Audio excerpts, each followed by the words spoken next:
வணக்கம் நேயர்களே. நேயர்கள் அனைவரும் நீடூழி வாழ்க நிம்மதியுடன். இன்றைக்கி வியாழக்கிழமை. மௌனகுரு சுவாமிகள் சரித்திரத்தில் 3வது பகுதி. இந்த பகுதியையும் எனக்குள்ளே இருந்து மௌனகுரு சுவாமிகளே தன்னோட சரித்திரத்தை உங்களுக்கு சொல்லணும் அப்படின்னு நான் அவரை பணிவோடு வேண்டிக்கிட்டு இதை சொல்கிறேன். அதாவது சென்ற அத்தியாயத்தில் மலை அடிவாரத்தை நோக்கி அந்த குருவை நோக்கி போனாருன்னு கேட்டோம் இல்லையா. இப்போ அந்த மலை அடிவாரத்தை நோக்கி மலை அடிவாரத்துலேருந்து மேலே ஏறிட்டே போகிறாரு. அதாவது இந்த புஸ்தகத்தில் என்ன குறிப்பிட்டிருக்குன்னா, பொதுவாக ஒருத்தரோட சுயசரிதம் நம்ம எழுதணுன்னா அவர் அடுக்கடுக்காக என்னென்ன நடந்ததுன்னு சொல்லணும். இப்போ இந்த துறவிகளோட இதை பற்றி எழுதுகிறப்ப அவங்க கோர்வையாக எதுவும் ரொம்ப சொல்கிறதில்ல. அதாவது அவங்க மனசில் அவங்க என்னென்ன நடந்துச்சோ அப்பப்போ சொல்கிறத குறிப்பெடுத்து வச்சுக்கிட்டு தான் இவங்கெல்லாம் எழுதுகிறாங்க. அதனால் இந்த கோர்வையாக வர்றதில்ல. சில சுவாமிகள் பேரெல்லாம் கூட அவங்க சொல்கிறதில்ல.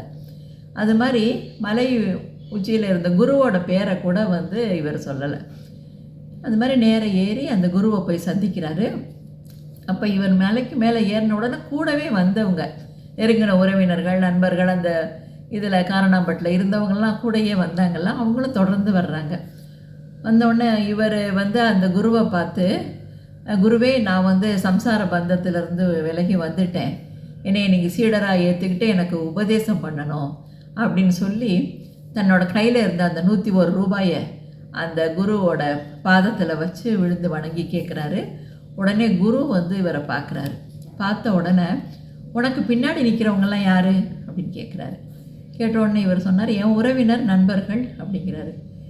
என்ன நீ சம்சாரத்தை திறந்துட்டு இப்போ என் உறவினர், என் நண்பர்கள் அப்படிங்கிற, ஒரு கழுதைக்கு உபதேசம் தேவையா அப்படின்னு சொல்லிட்டு அந்த குரு எதிர்த்து திரும்பி போயிடுறாரு. இவருக்கு உடனே ஒரு அதிர்ச்சியாக இருந்தது.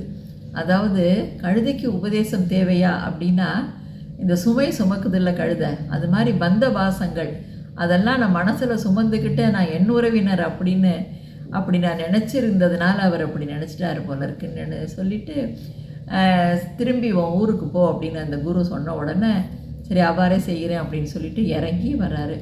வழியெல்லாம் திரும்பி நடந்து அவரோட வீட்டுக்கு, அவரோட இருந்த இடத்துக்கு வர்றாரு. வந்தப்போ மனசெல்லாம் ஒரே பாரமாக இருந்தது. என்ன இப்படி நம்ம துறவு மேற்கொள்ளணும்னு நினச்சி இப்படி போனாலும் நம்மளால் முடியலையே அப்படின்னு சொல்லிட்டு, இதுதான் இறைவன் சித்தம் போல் அப்படின்னு சொல்லிட்டு அவரோட ரூமுக்கு போய் அவர் வழக்கமாக வழிபடுற, அவர் ரூமில் வேறு இதுவும் இருக்காது, ஒரு பெரிய முருகன் படமும் ஒரு விளக்கு மட்டும் இருக்கும். அந்த விளக்கை ஏற்றி வச்சுட்டு அந்த முருகனையே பார்த்தவாறு ஒரு 2 நாள் அப்படியே உட்காந்துருந்தார் ஒரே இடத்துல இருந்து. இந்த மாதிரி எனக்கு இந்த மாதிரி நான் சம்சாரத்தை துறந்து துறவு நிலைக்கு கூட நான் அருகதை இல்லாதவனாக நான் ஆயிட்டேனா அப்படின்னு நினச்சி ரொம்பவே அவர் வருத்தப்பட்டார். வருத்தப்பட்டுக்கிட்டு அப்படியே உட்கார்ந்துருந்தப்ப அவர் மனசில் நம்ம இனிமே நம்ம உயிரோடு இருக்கக்கூடாது, நம்ம உயிரை மாற்றிக்கணும் அப்படின்னு சொல்லிட்டு ஒரு தூக்கு கயிறை எடுத்து அப்படியே மேலே மாட்டி தூக்கிட்டு ரேட்டுக்கலாம் அப்படின்னு சொல்லிட்டு அவர் போகிறாரு. அப்போ ஒரு அதிசயம் நடந்தது. என்னென்னா, யாரோ அவர் இந்த சுருக்க கயிறை பிடுங்கி தூக்கி எரிஞ்ச மாதிரி இருந்தது. இவருக்கு ஒன்றுமே புரியலை. அதோட எரிஞ்சதோட ஒரு குரல் கேட்டது, செல்லியம்மன் கோயிலுக்கு போ அப்படின்னு. இவருக்கு யார் பேசுகிறாங்க, என்ன இந்த அசரீரி வாக்கு எங்கேருந்து வருது எதுவுமே தெரியல. செல்லியம்மன் கோயிலுக்கு போ அந்த வார்த்தை மட்டும் இவர் காதில் விழுந்தது. அதுவே மனசில் அப்படியே எதிரொலிக்க அவர் உடனே அந்த அறை கதவை சாத்திட்டு முருகன் படத்தையும் விளக்கையும் கையில் எடுத்துக்கிட்டு, நம்ம இனிமேல் போக வேண்டிய இடம் செல்லியம்மன் கோயில் அப்படின்னு அவர் மனசுக்குள்ளே தீர்மானம் ஆகிடுச்சு. வீட்டை விட்டு வெளியில் வர்றாரு. இங்கே அவங்க அந்த காரணாம்பட்டில் அவங்க வீட்டுக்கு மிக அருகில் ஒரு திரௌபதி அம்மன், செல்லியம்மன் ஆலயம் இருந்தது. இந்த ஆலயங்கள் எதுவுமே யாராலும் பராமரிக்கப்படாமல் அப்படியே இருந்தது அந்த சிலையெல்லாம். அதை எல்லாரும் என்ன நினச்சிக்கிட்டு இருந்தாங்கன்னா, இதில் உள்ள புதர்களை எல்லாம் அப்புறப்படுத்தி இவங்களுக்கு செல்லியம்மனுக்கு ஒரு கோயில் கட்டணும் அப்படின்னு நினச்சிக்கிட்டு இருந்த நேரம், அந்த செல்லியம்மன் சிலைகளுக்கு பக்கத்தில் ஒரு சின்ன மண்டபம் இருந்தது. இவர் நேராக போய் என்ன பண்ணாருன்னா, அந்த மண்டபத்தில் போய் உட்கார்ந்தார். உட்கார்ந்தது வருவதான் அதுதான் இவரோட வாழ்க்கையில் வந்து பெரிய திருப்புமுனை. இவர் வந்து அதுக்கப்புறம் வந்து அப்படியே கொஞ்சம் கொஞ்சமாக இறைப்பணியில் இவர் வந்து தன்னை ஈடுபடுத்திக்கொள்ள அப்படியே ஆரம்பித்த நேரம் அது. உடனே அங்கே வந்து செல்லியம்மன் கோயிலுக்கு போய் பார்க்குறாரு.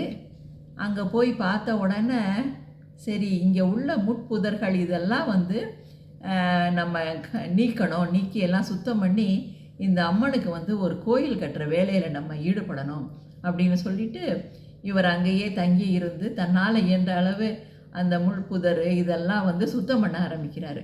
இவர் சுத்தம் பண்ண ஆரம்பிக்க இவரோட சேர்ந்த சில பேரும் வந்து இந்த இறைப்பணி தானே அப்படின்னு சொல்லிட்டு ஈடுபடுறாங்க.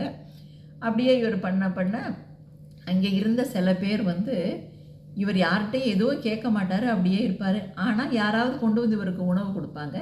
அதை வந்து அவர் கொஞ்சமாக சாப்பிட்டுக்கிட்டு இவர் வந்து அதை சுத்தம் பண்ணிக்கிட்டு அந்த மடத்துலேயே தங்கிக்கிட்டு வேறு எந்தலையுமே நாட்டம் இல்லாதவரை அப்படியே இருந்தார். அப்புறம் வந்து இப்படியே கொஞ்சம் கொஞ்சமாக வந்து முருகன் வந்து இறைப்பணியில் வந்து இவரை ஈடுபடுத்த ஆரம்பித்தார்.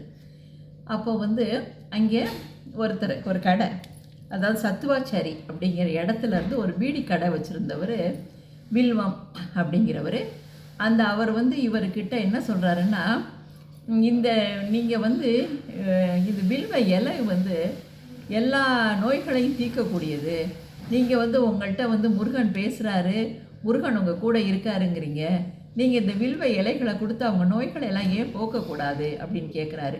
உடனே இவர் சொல்கிறாரு, நான் என்ன மருத்துவனா என்ன, நான் பாட்டுக்கான வில்வ இலையெல்லாம் கொடுத்து நோய் போகும் அப்படிலாம் நான் சொல்ல மாட்டேன். எனக்கு வந்து சுவையை அரு அப்படின்னு முருகன் எனக்கு ஆணையிட்டார்.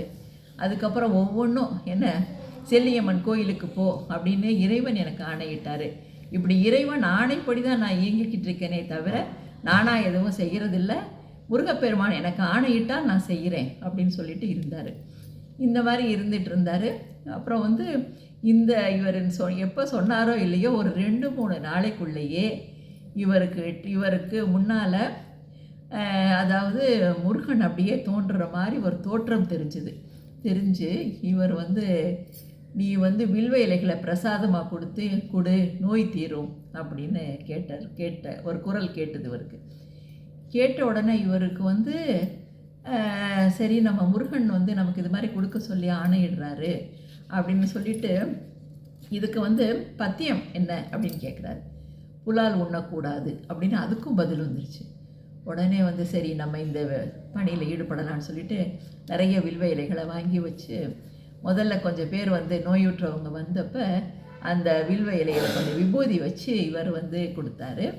கொடுத்து சில பேர் வந்து ரொம்ப நோய்வாய்ப்பட்டவங்க வந்து இவர்கிட்ட நேராக வந்து வில்வ இலை, அதாவது மருத்துவமனையில் குணமாக்க முடியாதுன்னு சொல்லி அனுப்பப்பட்டவங்க, பேய் பிசாசு இதுகளால் பாதிக்கப்பட்டவங்க, இந்த மாதிரி உள்ளவங்கள்லாம் வந்து இந்த வில்வ இலை மூலமாக குணமடைஞ்சு அதனால் வந்து குணமடைஞ்சாங்கன்னு சொல்லிட்டு இவர்கிட்ட வந்து ஆசீர்வாதம் வாங்கிக்கிட்டு இந்த மாதிரி தீராத நோய்களெல்லாம் தீர்த்து வைக்கிறாரு அப்படிங்கிறது கொஞ்சம் கொஞ்சமாக அந்த ஊரில் பரவ ஆரம்பிச்சிது. அது பக்கத்து ஊர்களில் பரவ ஆரம்பிச்சிது. அப்போ வந்து எல்லாரும் வந்து சில பேரெல்லாம் காரணாம்பட்டில் வந்து ஒரு துறவி இருக்கார், முருகன் அருளால் வில்வ இலையில் விபூதி கொடுக்குறாரு, நோய் தீருது அப்படிங்கிற செய்தி வந்து படிப்படியாக எல்லா ஊருக்கும் பரவ ஆரம்பிச்சிது. அப்படி தான் இவர் வந்து ஆரம்ப காலத்தில் இவர் வந்து நோய் தீர்த்தது. அப்போ அவங்களால முடிஞ்ச காணிக்கையை வந்து கொடுக்குறாரு. அதனால அவர் கையில் வாங்க மாட்டார், முன்னாடி வச்சுட்டு போவாங்க. அதை வச்சு இவர் வந்து கோயில் பணிகளை, திருப்பணிகளை வந்து ஆரம்பித்தார். இப்படி தான் இவர் வந்து திருப்பணிகளை ஆரம்பித்து ஒன்றா செய்ய ஆரம்பித்தார். இவர் அடுத்தடுத்து என்ன செஞ்சாருங்கிறது அடுத்த அத்தியாயத்தில் பார்க்கலாம். என்ன இறை அருளால், மௌனகுரு சுவாமிகள் அருளால் அடுத்தடுத்த அத்தியாயத்தையும் நம்ம அழகாக சொல்லலாம். வாழ்த்துக்கள்.